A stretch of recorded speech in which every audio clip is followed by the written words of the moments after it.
చిన్నపిల్లలు అందరికీ నూతన సంవత్సర శుభాకాంక్షలు చెప్పండి అమ్మా సార్ గట్టిగా. మీ అందరికీ మీ అందరికీ ఫోన్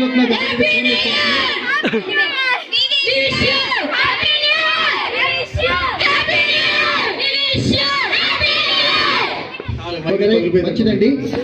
మరి కేక్ కటింగ్ చేయలేదు కదా. రండి మీరు చేయండి, రండి.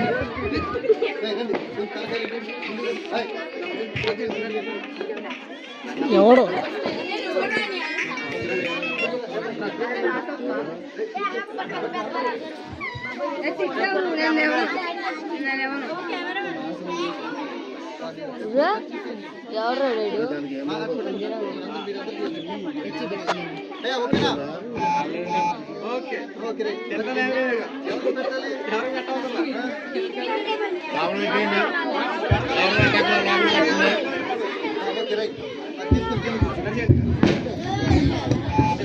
మహేంద్ర నూతన సంవత్సరం ఏదైనా మంచి పాట పడుతురా.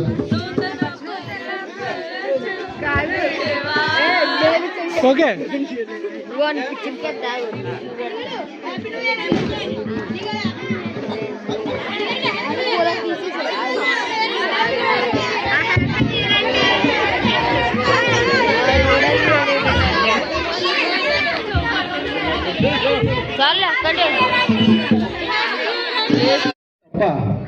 మేలు జరగటానికి అవకాశం ఉండదు. నువ్వు అనుకునే సొంత ఉద్దేశం వెళ్ళినంత వరకు దేవుని చిత్తం కాదు కనుక నీకు దయ చూపాల్సిన అవసరత ఆయన బ్రేక్ ఇస్తూ ఉంటాడు సంగతి తెలుసా.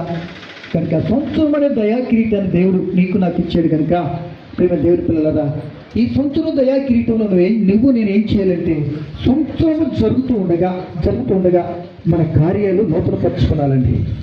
నూతన సంవత్సరం దేవుడు ఇచ్చాడు అంటే నేను పాత క్రియలో ఉండమని కాదు, నేను పాత విధానం నడమని అంతకంటే కాదు. పాత ఉద్దేశంతో నడుస్తూ ఉంటున్నావంటే నీకు నూతనమైనటువంటి విధానం ఒక విలువ తెలియని వ్యక్తిగా నువ్వు ఈరోజు ఉన్న వ్యక్తి స్థలంలో ఎంతకాలం నీ జీవితంలో ఇలా వెళ్తావు?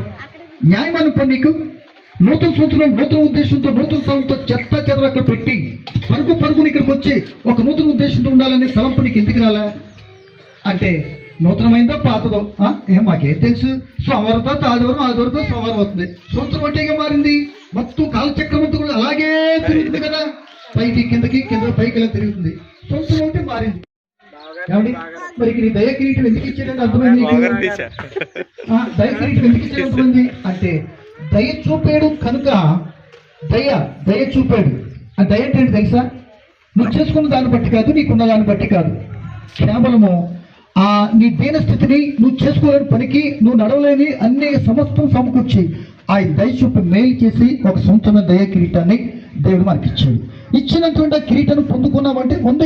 ఇక్కడ ఉన్న మీ అందరికీ 5, 10, 20, 50, 40, 15 ఇన్ని కిరీటాలు ఇచ్చాడు. ఎక్కడ ఉన్నాయండి అని అంటే అలా పాస్ అయిపోయింది. ఇప్పుడు ఒకటి మిగిలింది ఏంటి తెలుసా? 2000